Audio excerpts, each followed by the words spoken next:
వందనాలు.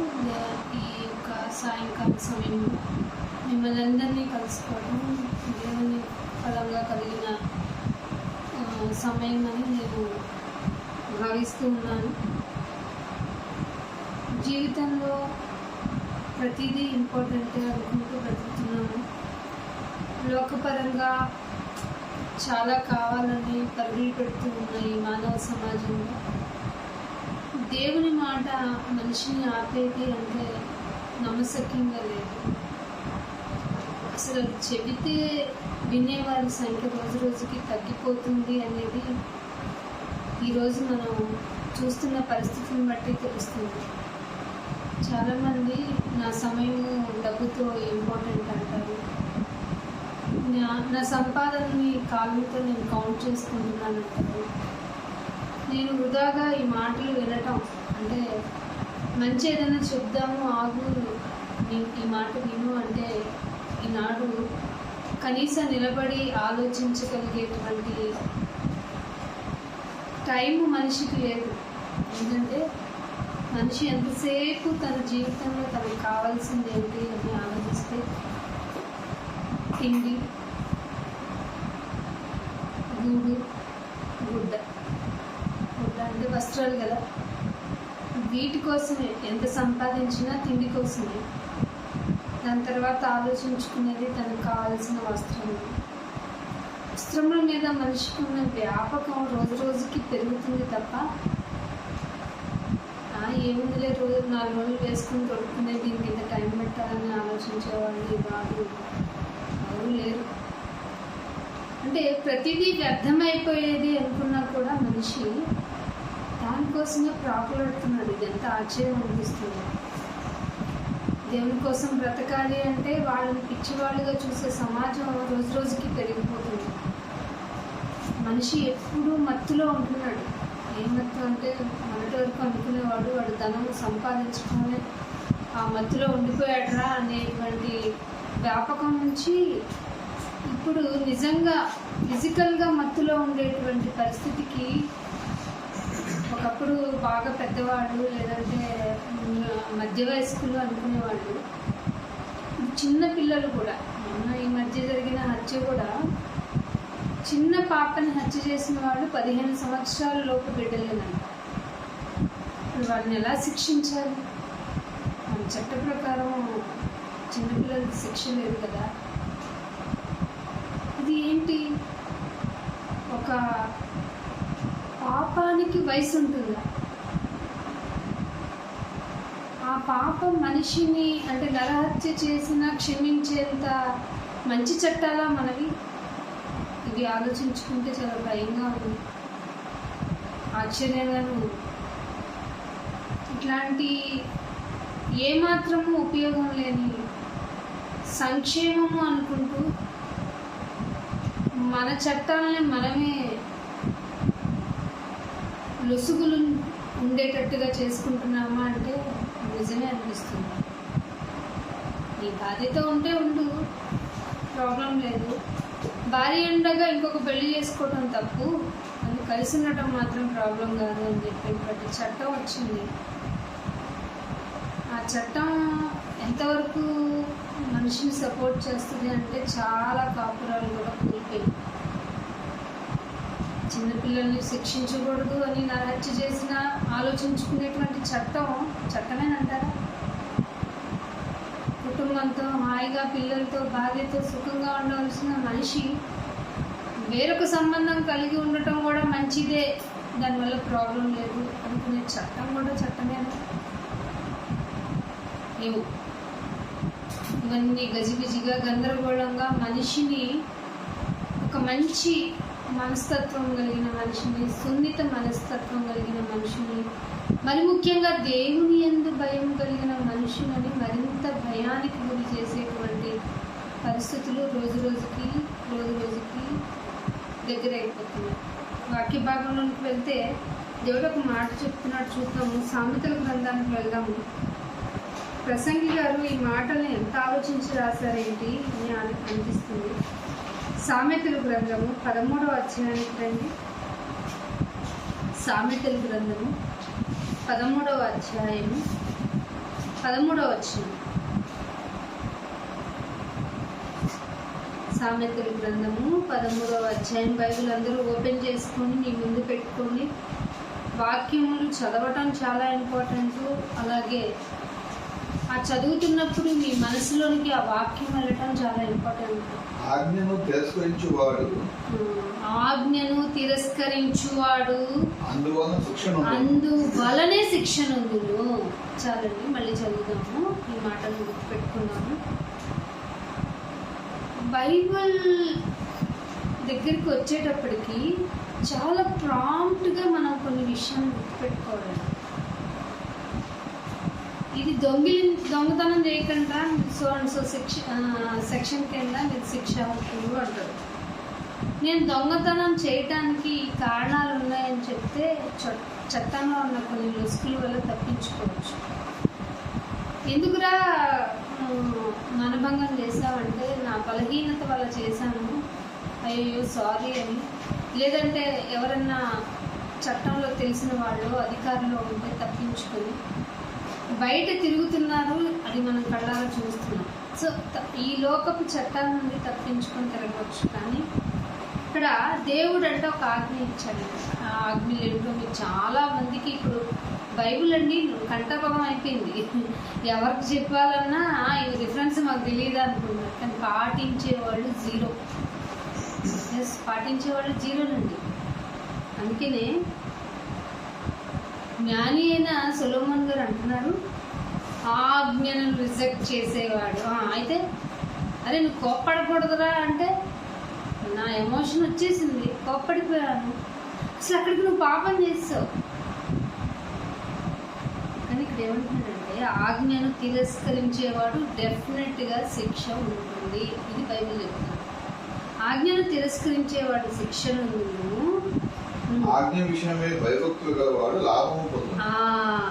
ఆజ్ఞ విషయమే ఏముండాలట? భయము ఉండాలి. బాబాయ్ ఈ లోకపరమైన సెక్షన్స్ గురించి మనకు భయం ఒకటే ఉంటుంది. కానీ దేవుని యొక్క విషయాలకు వచ్చేటప్పటికి భయము ఉండాలి, భక్తి ఉండాలి. ఆజ్ఞ విషయమై భయభక్తి కలిగి ఉంటే లాభం అట. అర్థమవుతుందా?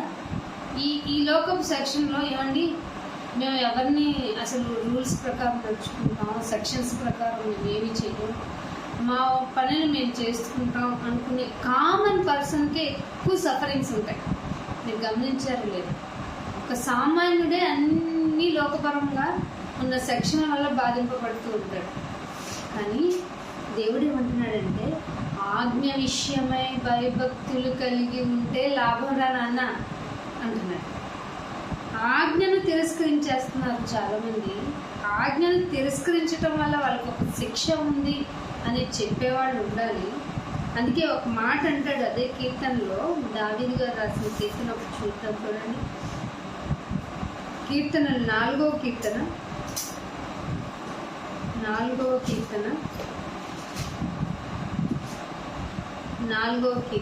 3వ వచనం చూడండి. కీర్తనలకు రాసిన గ్రంథము 4వ అధ్యాయము 3వ వచనం.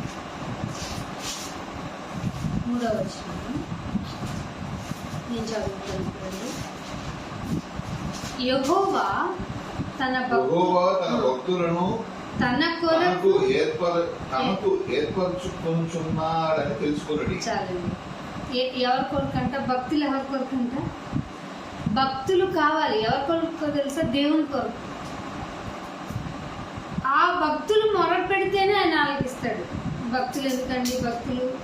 భక్తులు దేవుని కొరకు, దేవుని దగ్గరికి వెళ్ళే ప్రతి ఒక్కళ్ళని భక్తులనే అంటాం. ఇక్కడ డిఫరెంట్ అండో. మార్గం చూపించిన దేవుడు అంటున్నాడు,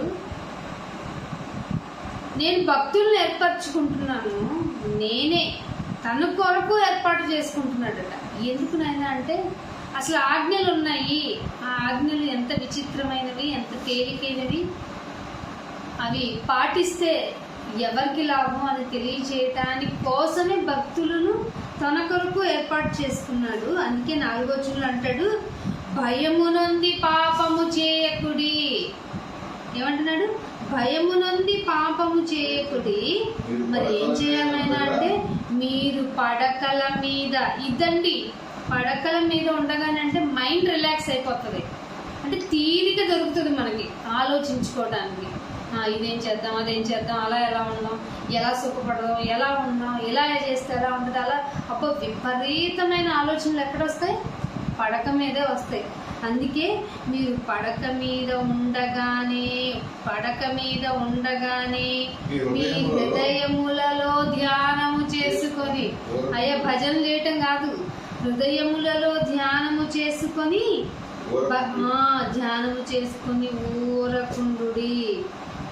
ఊరుకొని ఉండాలంట.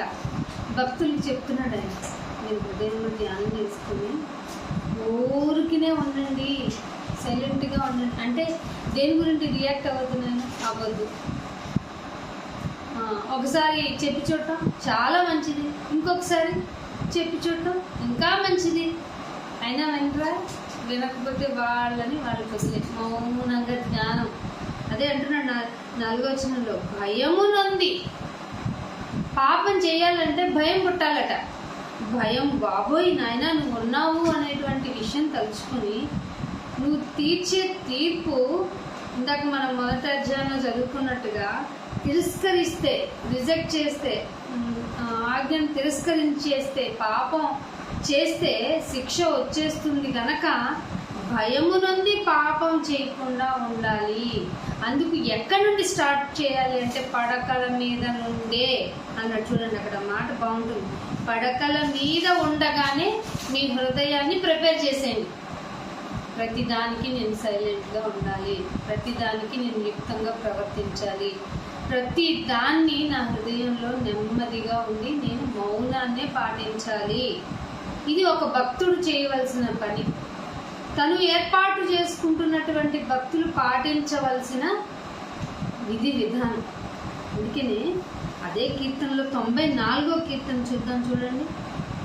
అదే కీర్తనలు 94వ కీర్తన విచిత్రమైన అనుభవం చెప్తూ ఉంటారు దావీదు గారు. 94వ కీర్తన 19వ వచనం చూద్దాం. 19వ వచనం, నా అంతరంగమందు విచారములు హెచ్చగా. ఇందాక అనుకున్నాం కదా, పడకల మీద లెగవగానే సైలెంట్తో స్టార్ట్ అవునాయినా, ఏ విషయానికి నేను రియాక్ట్ అవ్వకూడదు నాయన, ఏదైనా నన్ను టెస్ట్ చేయడానికి ఏ సిచ్యువేషన్ అయినా జరుగుద్ది. సో నీ హృదయంలో ధ్యానించుకుని నెమ్మదిగా ఉండు. ఇలా చేస్తున్నాను నాయన, ఎన్ని రోజులు చేయమంటావు అంటే ప్రాక్టీస్ చేస్తూనే ఉన్నాను అనుకుంటే, ఇలా చేస్తున్నప్పుడంట హృదయంలో ఏమవుతుందట, ఇలా చేస్తూ ఉంటే నీకు పీస్ఫుల్ ఆఫ్ మైండ్ వస్తుందని చెప్పట్లేదు. విచారము హెచ్చవుతుందట, పెరుగుతుందట. ఏమండి, నేను ధ్యానం చేశాను, మనసు నెమ్మలం అయిపోయిందంటారు చాలామంది. నేను పూజ చేసి వచ్చాను, చాలా బాగుంది, కొంచెం నెమ్మదిగా ఉంది, ఇగో దర్శనం చేసుకొని వచ్చాను, దేవుని దర్శనం, అందుకని నాకు కొంచెం నెమ్మదిగా ఉంది. అదే ఒక పూటాక్షరం, అది మన మానసిక సంతృప్తి. కానీ ఇందాక నేను చదివిన కీర్తన 4వ అధ్యాయం 3-4 వచనాల ప్రకారం, నువ్వు పడక మీద నుంచి నీ డే స్టార్ట్ చేసేటప్పుడు పోగా నీకు విచారణ ఏమవుతుందట, నా అంతరంగం ముందు విచారములు హెచ్చగా నీ గొప్ప ఆదరణ నా ప్రాణమునకు నెమ్మది కలుగజేయుచున్నది. ఆదరణ దేని వల్ల కలుగుతుంది అసలు? నీ గొప్ప ఆదరణ, నీ వాక్యమే నన్ను ఆదరించిన రిఫరెన్స్ వెతుక్కొని ఉంటుంది. వాక్యమే మనల్ని ఆదరిస్తుంది. అందుకే అంటాడండి దావీదు గారు, ఇప్పుడు దావీదు గారనే కాదు, పౌలు గారు కూడా కొన్ని పత్రికలు రాస్తూ మీరు చదవండి, తప్పక చదివించుకోండి, ఇవి చదవవలనని మీకు తెలియదు. యేసుప్రభు గారు కూడా పరిశీలన శాస్త్రం, అయ్యో మీరు చదవలేదా, ఇది మీకు విశదము కాలేదా, మీరు చదివి ఉండలేదా, ఈ క్వశ్చన్స్ వేస్తూ ఉంటారు. ఈ చదవటమే చేతకాని వాళ్ళకి, చదవటమే ఆరంభం చెయ్యని వాళ్ళకి చదివితే అంతరంగమందు నెమ్మది కలుగుతుంది అనే విషయం ఎలా తెలుస్తుంది? ఇంకేమంటున్నాడు, నాయనా నేను బాగానే ఉన్నాను అనుకోవట్లేదు, ఏమంటున్నాడు, విచారములు హెచ్చుతున్నాయట. ఒక పరమ భక్తుడికి విచారం హెచ్చగా, నా అంతరంగమందు విచారం హెచ్చగా ఈ గొప్ప ఆదరణ నా ప్రాణములకు నెమ్మది కలుగజేయుచున్నది. ఎందుకమ్మా అంటే విచారణ 18వ వచనంలో అంటాడు, నా కాలు జారెను. బాబోయ్, జారిపోయింది నా కాలు. ఎందుకంటే నేను అంత ఈ శరీరము పాప నియమంతో ఉన్న శరీరం కదా. నేను చెయ్యను, ఏ విషయంలో పడిపోను, ఎలాగో నేను ఇబ్బంది పడను, అసలు అబద్ధం ఆడను, దొంగతనం నేను, వ్యభిచారం నేను, నా దేవుడితో నేను చక్కగా ఉన్నాను అనుకున్న నిన్ను ఫ్రాక్షన్ ఆఫ్ సెకండ్స్లో పడచేయగల సత్తా ఈ శరీరపు నియమం. తెలుసా నీకు? Fraction of seconds. అందుకే టెన్షన్ పడిపోతున్నాడంట భక్తుడు. నా కాలు జారెనని నేను అనుకునగా యెహోవా నీ కృప నన్ను బలపరిచెను. ఎలా బలపరిచింది? భలే ఉన్నావు బాబా, నీ హస్తం అని వచ్చింది అనుకుంటున్నారా? వాక్యము చేత. ఏదో ఏమండి, ఈరోజు మనుషులు పక్కన ఉన్నారు అని దొంగతనం చేయటానికి ఇష్టపడ్డు. ఒకరోజు ప్రైవసీగా ఉంటుంది, ఎవరు ఉండరు, ఇది తీస్తే ఎవరికి తెలుస్తుంది అనుకుంటాడు. ఇదిగో ఇలా పాపం చేస్తే ఇంకెవరికి తెలుస్తుంది అనుకుంటాడు. అనుకుంటున్న వ్యక్తికి దేవుడు చూస్తున్నాడని తెలియదంటారా? మరిచిపోయేలా చేస్తుంది ఈ శరీరం. ఈ శరీరంలో ఉన్న టిపికల్ క్యారెక్టర్ అలాంటిది. అందుకే అంటున్నాను, ఈ రెండింటి మధ్య ఇరుకుని పడిపోయాను ఆయన. మంచి చెయ్యాలని నేను అనుకుంటున్నాను. పౌలు గారు గదండి, అంత భక్తి కలిగిన భక్తుడే, నైనా మంచి చెయ్యాలని నేను అనుకుంటున్నాను, కానీ నా శరీరం ఏంటినైనా ఒప్పుకోవట్లేదు. శరీరం ఏంటినైనా ఇలా బాధ పెట్టేస్తోంది. ఈ రెండింటి మధ్య ఇరుకుని పడిపోయాను నేను. అందుకే ఇది ముందే గ్రహించినటువంటి భక్తుడు అంటున్నాడు, నా కాలు జారేనని నేను అనుకునగా యెహోవా తండ్రి నీ కృప నన్ను బలపరిచెను. ఇంకా పై మాట 17, నాకు అది యెహోవా నాకు సహాయం చేసి ఉండని ఎడల. ఇక్కడ ఈ మాట కూడా నేను ఇంతకుముందు చెప్పాను. యెహోవా నాకు సహాయం చేసి ఉండని ఎడల నా ప్రాణము శీఘ్రము అంటే ఇమీడియట్గా అండి. శీఘ్రము అంటే ఈరోజు ఇవ్వ ఆ రోజు ఇవ్వ అని అందట. బలహీనమైన ఈ శరీరాన్ని నలకొట్టడానికి మనం పాటించి మనము దీనికి వేసే మెడిసిన్ ఏంటో తెలుసా? మౌనము అంటే కొన్ని పరిస్థితుల్లో కొన్ని విషయాల్లో మనం హెచ్చు గొంతుతో మాట్లాడవలసిన విషయాలను కూడా నెమ్మదిగా 2 విషయాలతో కట్ చేయటం కూడా మౌనమే. చాలామంది మౌనం అంటే నోరు మూసుకొని ఉండటం అనుకుంటారు. కాదు, ఎంతైనా ఇప్పుడు అదే ఒక అధికారి ఉన్నాడు, అతనికి ఫుల్ అధికారం ఉంటుంది ఏ విషయంలోనైనా. ఒక వ్యక్తిని శిక్షించడానికి, ఈవెన్ ఒక పోలీస్ అధికారిని అనుకున్నాం. ఆ అధికారి ఏరా ఎందుకు ఇలా చేసావు, వాడిని కొట్టడానికి ఆయనకి అన్ని రైట్స్ ఉన్నా, ఏరా ఇలా చేయటం తప్పు కదా, ఎందుకురా ఇట్లా చేసావు, చిచ్చి ఇలా చేయకూడదని లోయర్ టోన్లో అతను రియలైజ్ అయ్యేలాగా చెప్పటం కూడా మౌనం కిందే వస్తుంది. లాగిపెట్టి 4 లాఠీలు తెచ్చి పోరా వెదవా అనొచ్చు, అతనికి అధికారం ఉంది. కానీ అనడు. వాడు రియలైజ్ అయ్యేలాగా నెమ్మదిగా చిన్న టోన్లో చెప్పటం కూడా మౌనమే. అందుకనే ఇక్కడ నాకు సహాయం చేసి ఉండని ఎడల నా ప్రాణం శీఘ్రముగా మౌనము యందు నివసించటం. మన ప్రాణానికి ఇంత ప్రాక్టీస్ చేయగలమా? నివసించటం అంటే బ్రతుకుతూనే ఉండటం. ఎంత బాగుందండి ఈ మాట. నివసించి ఉండును, మౌనము యందు నివసించి ఉండును. ఈ ప్రాక్టీస్ చేసామా? మౌనములో నివసించి ఉండేంత ప్రాక్టీస్ మన శరీరానికి ఇచ్చామా? చాలామంది ఈరోజు భక్తి గురించి చెప్పేవాళ్ళు, క్రైస్తవ సమాజంలో మార్గం గురించి చెప్పేవాళ్ళు చెప్పేటప్పుడు బాగా చెప్తున్నారు కానీ ఎదుట వ్యక్తిలో ఉన్న పాపాన్ని ద్వేషించాలి కానీ టోటల్గా పాపిని ఆ వ్యక్తిని వ్యతిరేకించేస్తున్నారు. నీ సహోదరుని నువ్వు ద్వేషించకు, సహోదరుని ద్వేషించే నిన్ను నేను ఎట్లా నమ్మను? ఎదుటుగా ఉన్న నీ సహోదరుని వాడు బలహీనుడైనా నువ్వు ప్రేమించాలని నా ద్వారా తెలుసుకున్న నీవు వాడిని ప్రేమించకుండా నన్ను వచ్చి ప్రేమిస్తున్నావు అంటే నేను ఎట్టా నమ్మను అంటున్నాడు దేవుడు. తెలుసా, ఈ లోకంలో ఉన్నంత వరకే ఈవెన్ ఫరో కూడా వన్ ఆఫ్ ది రోల్ అండి. ఇక్కడ ఇశ్రాయేలీకి అని కనువిప్పులు కలగాలంటే ఆ వేలో రోల్ చేయాలి. యూదా కూడా ఆ రోల్ చేస్తేనే కదా అప్పగించే. కానీ ఆ రోల్ గురించి తిట్టాడు, ఆ క్యారెక్టర్ గురించి యేసుప్రభు గారే బాధపడిపోయారు. ఆ పొట్టకుండా ఉంటే ఎంత బాగుండేది, కానీ పొట్టాలి కదా.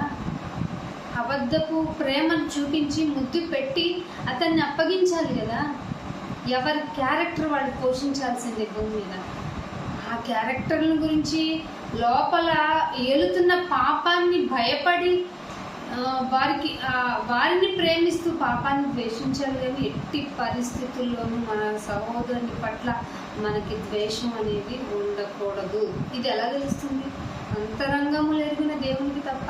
అందుకనే ఇంకొక మాట చూడండి, అదే కీర్తనలు 43వ కీర్తన చూడండి, బాగుంటుంది ఆ మాట. 43వ కీర్తన 3వ వచనం. నీ వెలుగును నీ సత్యమును అది బయలుదేరజేయుము. ఏం చేయమంటున్నాడు భక్తుడు?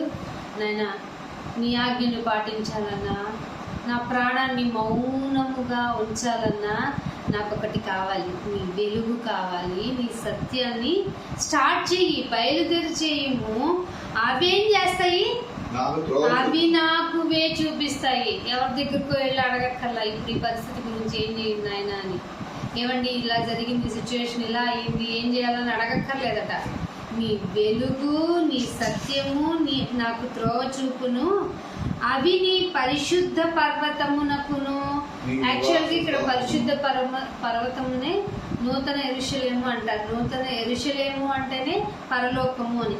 నీ పరిశుద్ధ పర్వతమునకు నీ నివాస స్థలము. ఇక్కడ దీన్ని బట్టి కూడా అర్థమవుతుంది, ఆయన నివాస స్థలం ఎక్కడ? భూమి కాదు కదా, పరలోకం. నీ నివాస స్థలములకు నన్ను తోడుకొని వస్తుంది. అర్థమైందా? ఆయన ఆజ్ఞను పాటిస్తే ఏ లాభం కలుగుతుందో, ఆయన ఆజ్ఞను పాటిస్తూ నీ వెలుగు, నీ సత్యము నువ్వు స్టార్ట్ చేసి నా దగ్గరికి వస్తే తెప్పించిన ఆయన, అప్పుడు అవి నాకు త్రోవ చూపిస్తాయి. అవి త్రోవ చూపిస్తేనే కదా నేను పరిశుద్ధ పర్వతానికి, నువ్వుండే నివాస స్థలానికి నేను రాగలను. ఇలాంటి డెస్టినీని కోరుకుంటున్నారు ఇలాంటి భక్తులు. ఏమండి, ఈరోజు గొప్ప స్వస్థత కలిగిందే అనుకున్నాం, అది శరీరానికే కానీ ఏ ఒక్క భక్తుడు గ్రహించటం లేదా? స్వస్థత శరీరానికి వస్తే ఏం లాభం అండి? మళ్ళీ ఇబ్బంది పడుతుందండి, మళ్ళీ జబ్బు పడేదండి శరీరం. అంత బలహీనతలు ఉన్నాయి దీనికి. పంచభూతాల్లో ఇప్పుడు రోజు రోజుకి డిక్రీజ్ అవుతున్నటువంటి ఆ పంచభూతాల వాల్యూ ఉంది చూసారు, అది నీ శరీరాన్ని ఎఫెక్ట్ చేస్తూనే ఉంటుంది.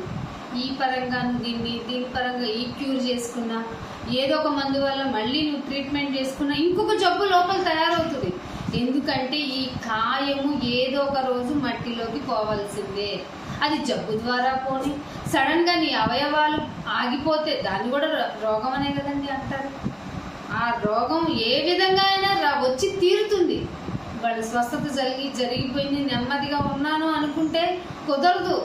జరిగినా జరగకపోయినా నీ ప్రాణానికి నువ్వు సైలెంట్గా ఉండు అని చెప్పేంత స్టామినా నీ మైండ్, నీ శరీరానికి ఇస్తుందా? ఏమంటున్నాడు ఈ మాట?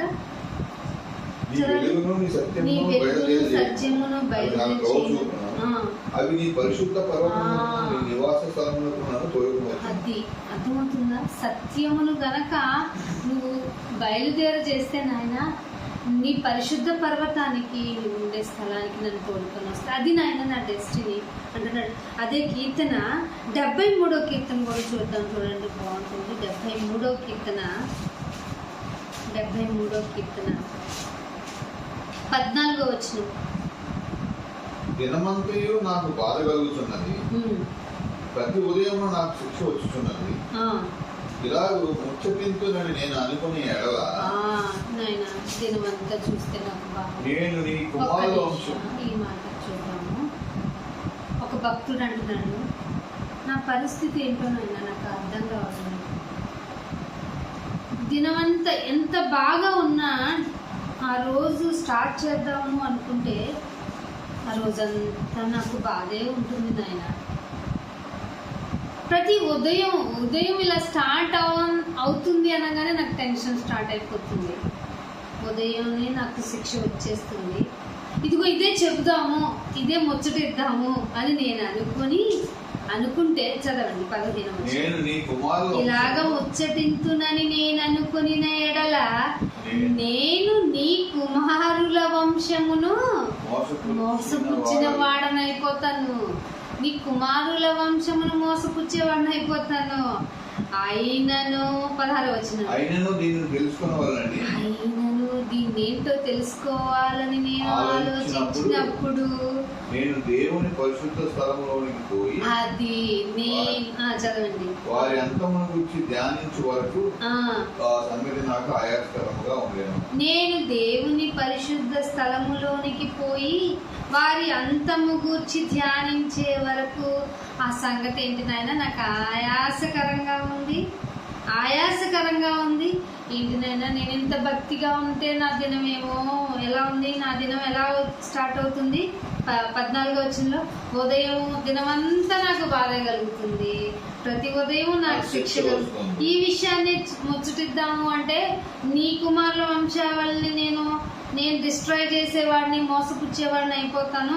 అయినా సరే దీని విషయం ఏంటో తేలుద్దామని నేను నీ పరిశుద్ధ స్థలానికి వెళ్ళి వాళ్ళు అంతం ఏంటి నాయన అని అన్నిల గురించి కానీ లోకంలో బ్రతుకుతున్న వారి గురించి ఇంకా మనకంటే హ్యాపీగా బతుకుతున్న వారి గురించి ధ్యానించే, వారి అంతమును గురించి ధ్యానించే వరకు ఆ సంగతి నాకు చాలా చాలా ఆయాసకరంగా ఉంది. తీరా ఏమైందట 18 అంటాడు, నిశ్చయముగా నీవు వారిని అది తీరా నేను ధ్యానిస్తే నాకేంటయ్యా అర్థమైందట అంటే నిశ్చయముగా నీవు వారిని కాలు జారు చోటనే ఉంచావు. కాలు జారే చోటనే ఉన్నావు. వారు నశించున్నట్లుగా వారిని పడవేసే ఉన్నావు. కానీ చూడటానికి ఎలా ఉన్నారంట 13 చూడండి, వాళ్ళు భక్తిహీనులు ఎలా ఉన్నారు. 12 చెప్తున్నాడు చూడండి. భక్తిహీనులు చూడండి, భక్తిహీనులు ఇదిగో ఇట్లా ఉంటారు. భక్తిహీనులు ఎప్పుడు వాళ్ళకి చింత ఉండదంటండి. చింత ఉండదు. వాళ్ళు ఇంకోటి కూడా చేస్తూ ఉంటారు. ఎప్పుడు చూడు ఇగో దీనిలో పెట్టుబడి పడితే ఏ లాభం వస్తుంది, ఇగో ఇక్కడికి వెళ్ళి వ్యాపారం చేస్తే ఎంత పెట్టుబడి వస్తుంది, ఇగో మనం ధనాన్ని అంతా అభివృద్ధి చేసుకుందాము అని అనుకుంటారు. వాళ్ళని చూసిన నేనేమనుకున్నానంటే 13 ఇట్లా వేస్ట్. నా హృదయాన్ని నేను శుద్ధి చేసుకొని ఇదేనే నాకు వ్యసనంగా స్టార్ట్ అవుతుంది. నా హృదయమును నేను శుద్ధి చేసుకొని ఉండుట వ్యర్థమే. నా చేతులు కడుక్కొని నిర్మలుడనై ఉండుట వేస్ట్ అని అనుకుని ఈ వచనాలన్నీ చదువుకుంటూ వస్తే ఆ మాట అంటున్నాడు. మీకు ఆ మాట 18 నిశ్చయముగా నాన్న నువ్వు అనుకుంటున్నావు కదా, ఇలా నీ గురించి నేను చెప్దాము ఇలాగా వేస్ట్ అనుకుంటున్నాను. నేను ట్రాన్స్పరెంట్గా ఉండటం, యథార్థంగా ఉండటం, భక్తిగా ఉండటం, ఆజ్ఞని పాటించటం అని చూడు నాయన వాళ్ళంతా ఎలా ఉన్నారో వాళ్ళంతా గురించి నీ పరిశుద్ధాలయంకి వచ్చి నేను ధ్యానం చేస్తే నాకు బయలుపరచబడిన విషయం ఏమిటయ్యా అంటే నిశ్చయముగా నీవు వారిని కాలు జారు చోటే ఉంచావు. వారు నశించినట్లు వారిని పడవేసే ఉన్నావు. 19 క్షణమాత్రములోనే వారు పాడైపోదురు. మహాభయము చేత వారు అది కడమట్టుకు నశించుకుంటారు. మనం అనుకున్నాం భక్తి ఏమంటే లోకంలో ఉన్న వాళ్ళే హ్యాపీగా ఉన్నారని. ఎంత ప్రయత్నించి నా హృదయాన్ని ధ్యానం చేసుకొని మౌనంగా ఉంటుంటే నాకు ఎదురైన పరిస్థితులు చూసారు ఎలా ఉన్నాయో, నేను చూసారు ఎంత బాధపడుతున్నాను. నా విషయం చూసారా ఎలా అయిపోయిందో అని అనుకుంటున్నాడు. మనుషులు ఇలా ప్రతి ఒక్కళ్ళు భక్తులు అనుకున్నటువంటి వారు ప్రతి ఒక్కరూ ఇలాగే ఉన్నారండి. లోకంలో హ్యాపీగా ఉన్నవాళ్ళే పరిస్థితులే బాగున్నాయి. లోకంలో ఉంటున్న వాళ్ళే చాలా హ్యాపీగా లైఫ్ని లీడ్ చేస్తున్నారు. ఏంటంటే ప్రేయర్కి వెళ్ళి మనం అన్నిటినీ కట్టడి చేసుకుని బ్రతకటం అనేది ఏంటోనండి మా అర్థం కావటం లేదు. ఈ పరిస్థితులన్నీ చాలా కష్టంగా ఉన్నాయి. అదే అంటున్నాడు చూడండి వచనంలో, నేను నా హృదయమును 13వ వచనం 73:13లో మీకు చదివిన మాటే, నా హృదయమును నేను శుద్ధి చేసుకొని ఉండుట వేస్ట్ అని కలిగించేస్తుంది ఈ శరీరము. ఏమంటది? నా హృదయమును నేను శుద్ధి చేసుకుని ఉండుట వ్యర్థమే, నా చేతులు నిర్దోషంగా కనపడాలండి. ఆయన ఎదుటికి వెళ్ళినప్పుడు ఈ చేతులు కాదు, ఎందుకంటే ఈ చేతులతోనే మన లోకంలో అన్ని పనులు చేస్తాం కాబట్టి మనుషులతో మాట్లాడటం దగ్గర నుంచి, మనల్ని గురించి మనం శుద్ధి చేసుకునే విషయం దగ్గర నుంచి, ప్రతిదీ మనం తీసుకునే దగ్గర నుంచి, మనం మాట్లాడే దగ్గర నుంచి, మనం వ్యక్తులతో వ్యవహరించే తీరు కూడా, మన నోటితో ఏదొస్తుందో మన చెయ్యి కూడా అలా కదులుతుంది. ఇప్పుడు చూడండి, నేను మాట్లాడేటప్పుడు కూడా నా చెయ్యి ఎందుకు కదులుతుంది? నిర్దోషంగా ఉంటే చేతులు కూడా మాట్లాడతాయండి. అందుకని నా చేతులు కడుగుకొని నిర్మలుడనై ఉండుట వ్యర్థమే, తప్పు వ్యర్థమే అని భక్తుడు అనుకున్నాడట. కానీ తీరా తన పరిశుద్ధ, అందుకేనండి మనం ఎప్పుడు దేవుడి సన్నిధిలో దేవునికి దగ్గరగా ఉండటం అంటే చాలామంది అనుకుంటున్నారండి బైబిల్ తీసుకొని వెళ్ళటం, గుడికి వెళ్ళటం, రావటం, లేదంటే బైబిల్లో కాసేపు చదువుకోవటం, ఇది కాదండి. మన హృదయాన్ని దేవునికి ఎంత దగ్గరగా ఉంచుతున్నాం, ఆ ఉంచే ప్రక్రియలో వాక్యానికి ఎంత దగ్గరై ఉన్నాం. అంతే కదండి, వాక్యం వల్లనే కదా దేవుడు మనతో మాట్లాడేది.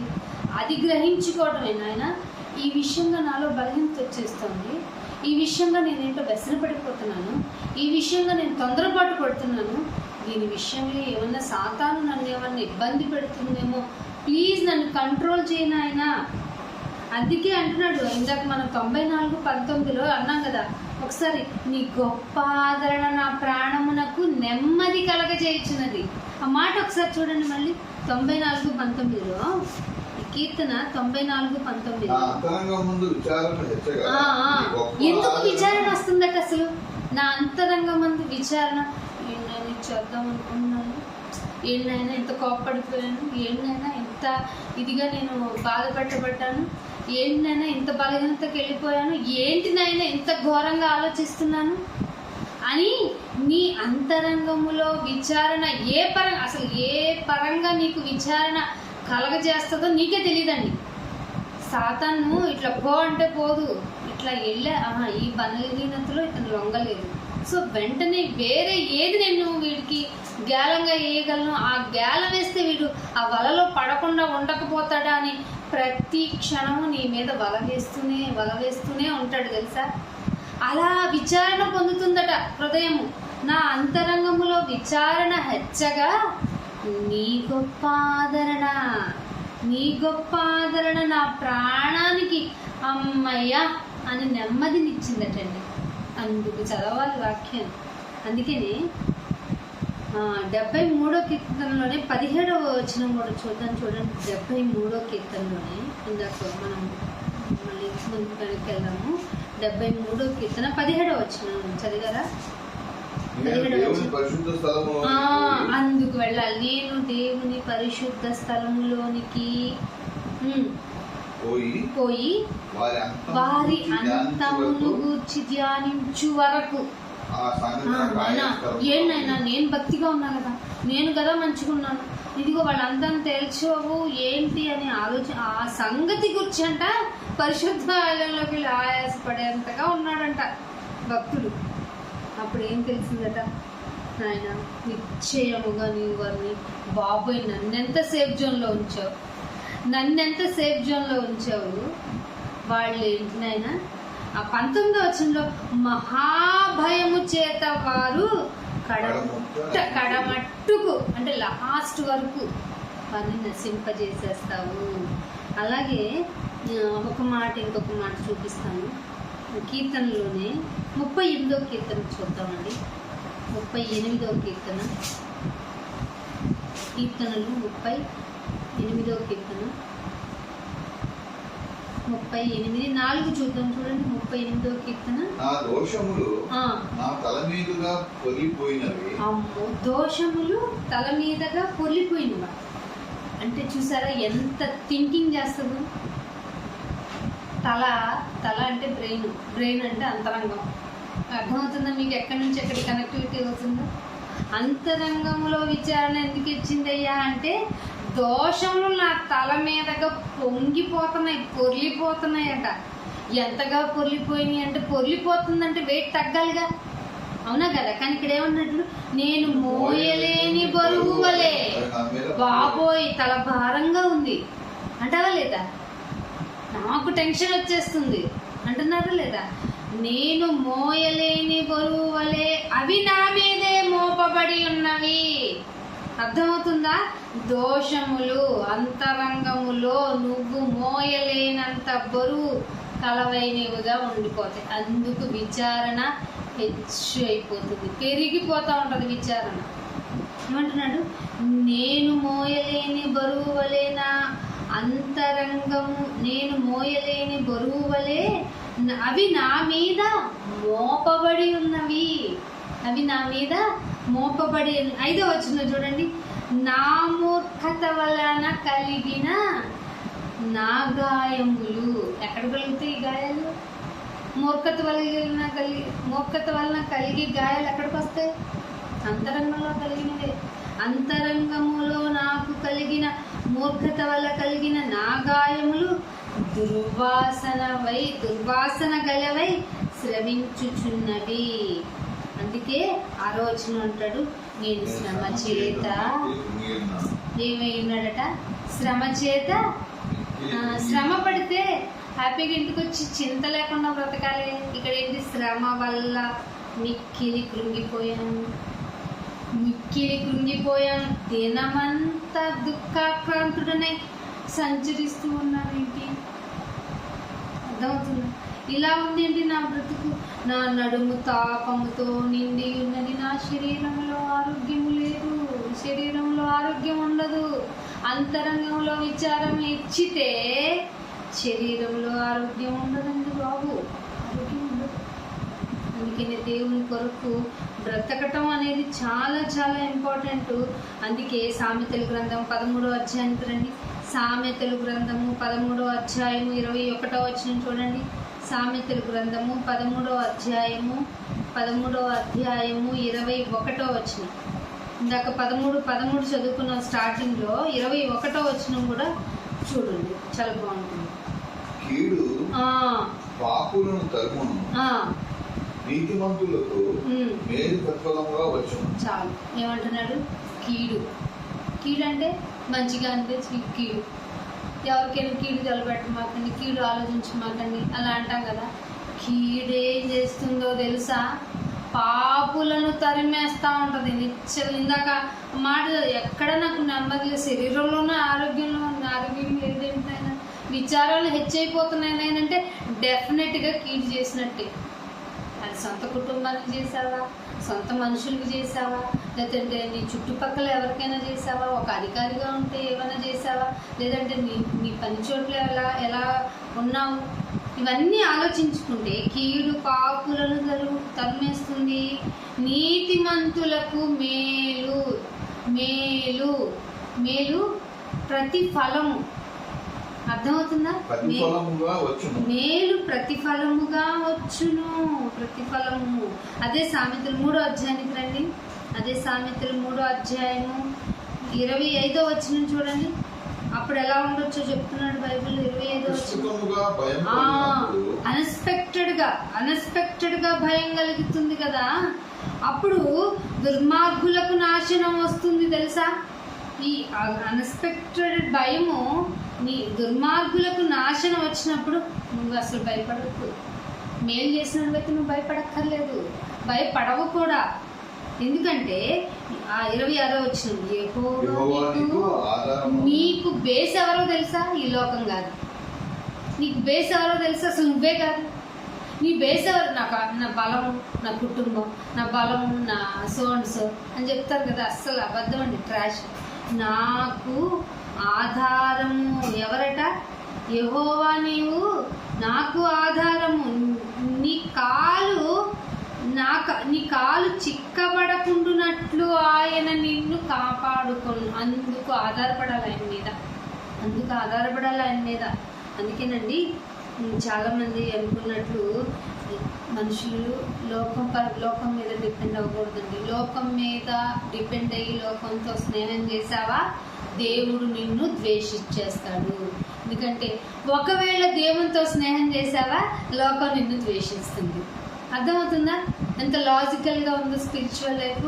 అందుకే అంటున్నాడు ఇర్మియా గ్రంథం, మత్తయి సువార్తకు వద్దామండి. మత్తయి సువార్తకు వచ్చి ఒక మాట చూసుకుందాం. చూడండి, మత్తయి సువార్త 5వ అధ్యాయము 11వ వచనం చూద్దాం. చూడండి,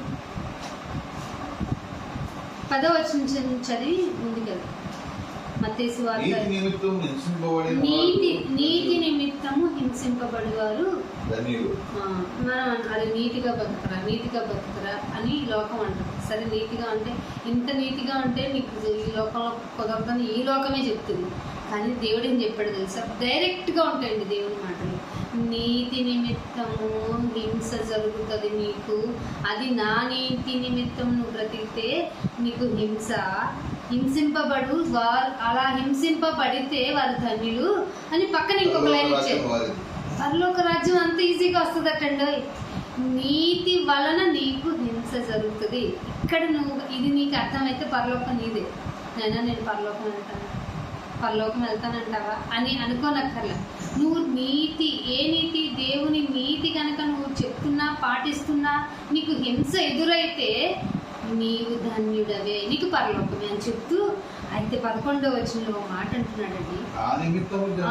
అది ఏ నీతో అనుకోమాకండి. మళ్ళీ ఇది నా నిమిత్తము జనులు మిమ్మలను ఫస్ట్ ఏం చేస్తారట? నిందేసేస్తారట.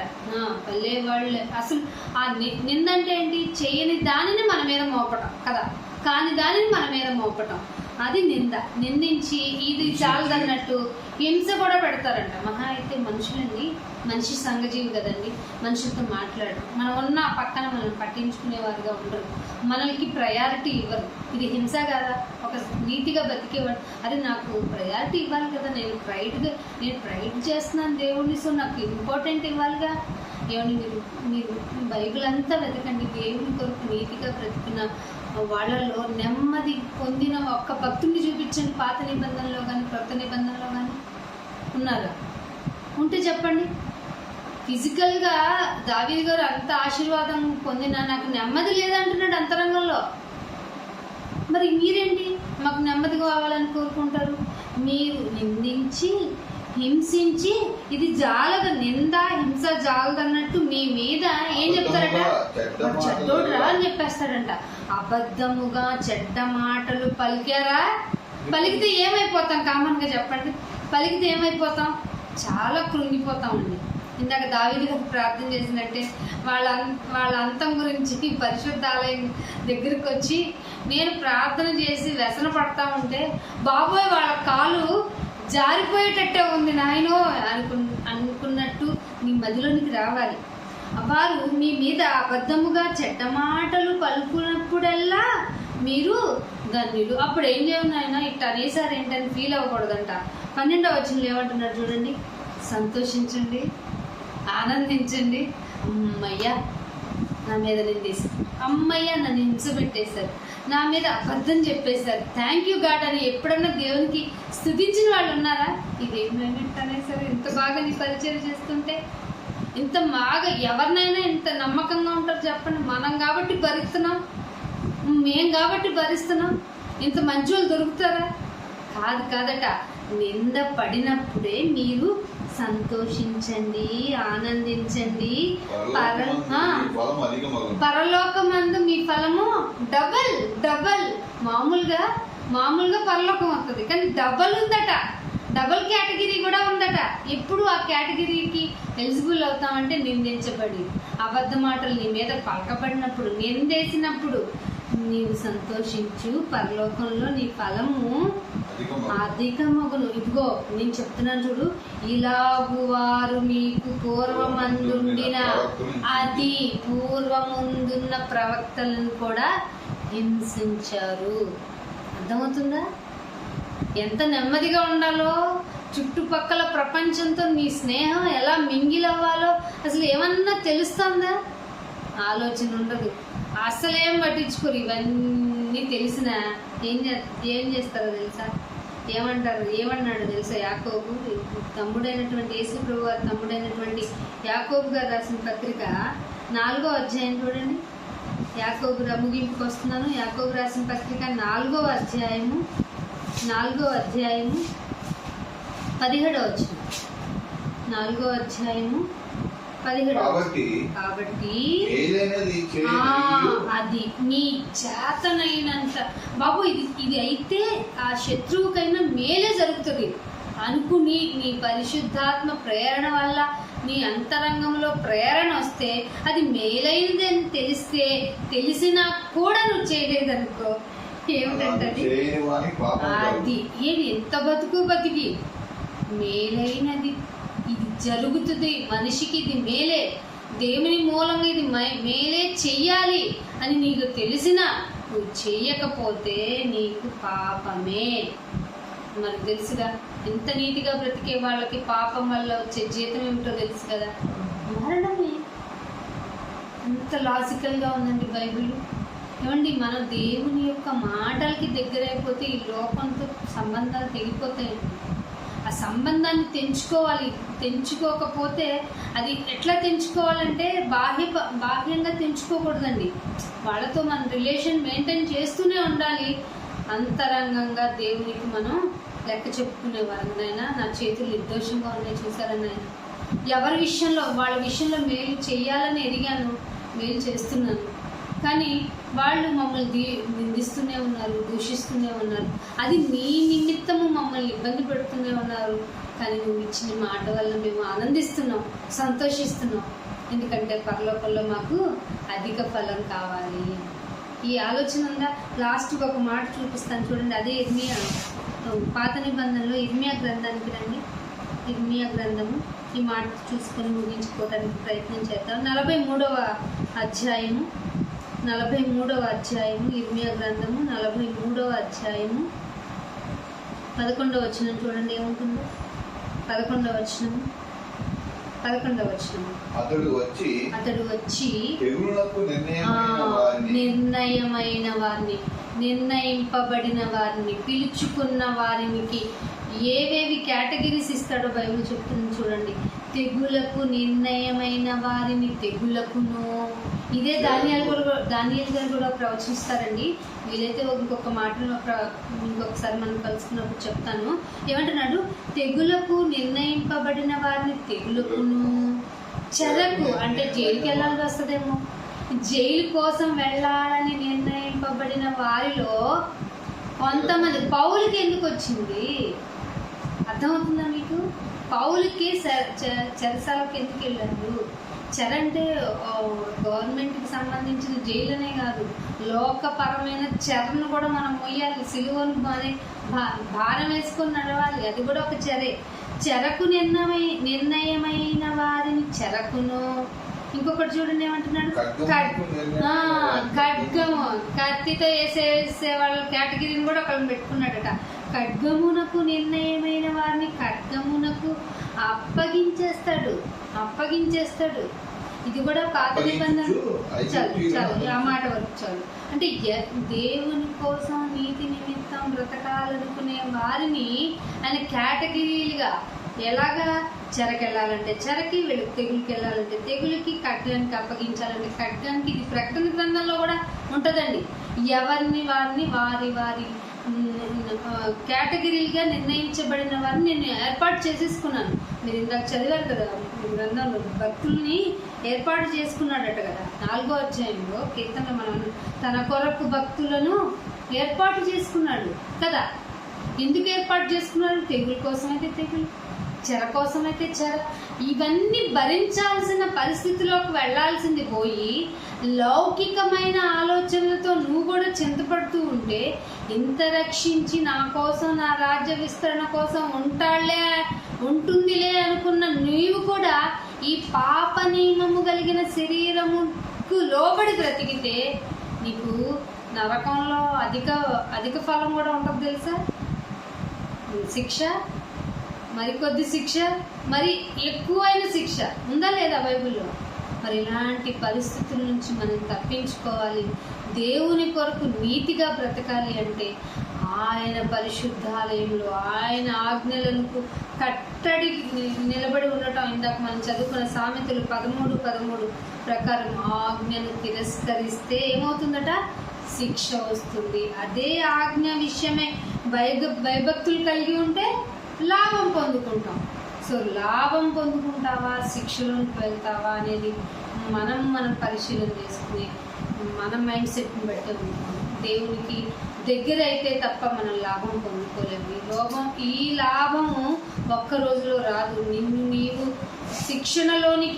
శిక్షాభ్యాసంలోనికి తీసుకువెళ్తే తప్ప ఈ శరీరం లొంగదు. కనుక దేవునికి నీ శరీరాన్ని అప్పగించి, ఆయన నా వంతు పని నేను ఇదిగో సమాప్తమైనదని నీ కుమారుడు ఎలా చెప్పాడు, నేను కూడా అందుకు సంసిద్ధురాలని మన మనస్సుని, మన అంతరంగమును ఆయనకు దగ్గర చేద్దాం. అటు ధన్యత దేవుడు మన అందరికీ దయచేయాలని కోరుకుంటూ ఈ మాటలు ముగిస్తున్నాను. చిన్న ప్రార్థన చేసుకున్నాం. అందరం కళ్ళు మూసుకొని ఉన్నట్లయితే.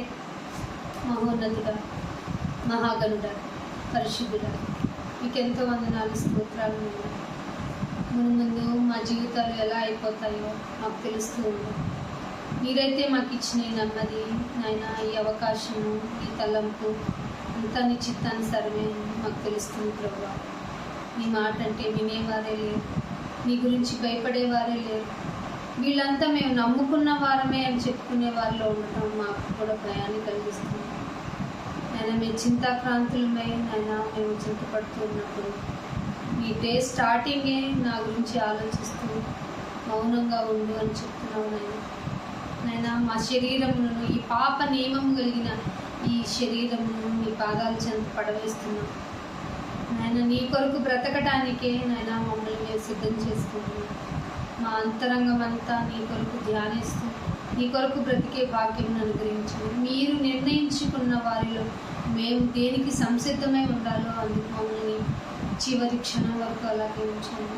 మరుక్షణం నీ దగ్గరికి వచ్చి నెమ్మది పొందే స్థితిని మాకు కలిగించండి. నేను ఇదిగో వాక్యం ద్వారా బలం పొందుతున్న ప్రతి ఒక్క బిడ్డను మీరు ముట్టండి. అంతరంగంలో వారి హృదయాల్లో నాయన నెమ్మదిని కలగజేసి, ఆయన బలహీనలను చూసి వారిని వారు వెచ్చించుకోకుండా, వ్యసన పడకుండా నీ దగ్గర వారి హృదయములను నేను వంగజేసి నీ కొరకు భక్తిగా బ్రతకగలిగేటువంటి భాగ్యమును దయచేయమని, మరి మీ చిత్తమైతే మరి ఒక సమయంలో మేము కలుసుకొని మేము ధ్యానించుకునే భాగ్యం అనుగ్రహించమని యేసుక్రీస్తు వారి అతి పరిశుద్ధమైన నామమున ఈ ప్రార్థన విన్నపములు అడిగి వేడుకుంటున్నాం పరమ తండ్రి.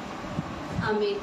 పరలోకమునందు తండ్రి యొక్క ప్రేమ, కుమారుని యొక్క కృప, పరిశుద్ధాత్మని యొక్క అన్యోన్య సహవాసం సత్యం చెప్తున్న బిడ్డలందరికీ ఎల్లప్పుడూ కూడా నడిపించుగాక. ఆమేన్. అందరికీ వందనాలండి. God bless you.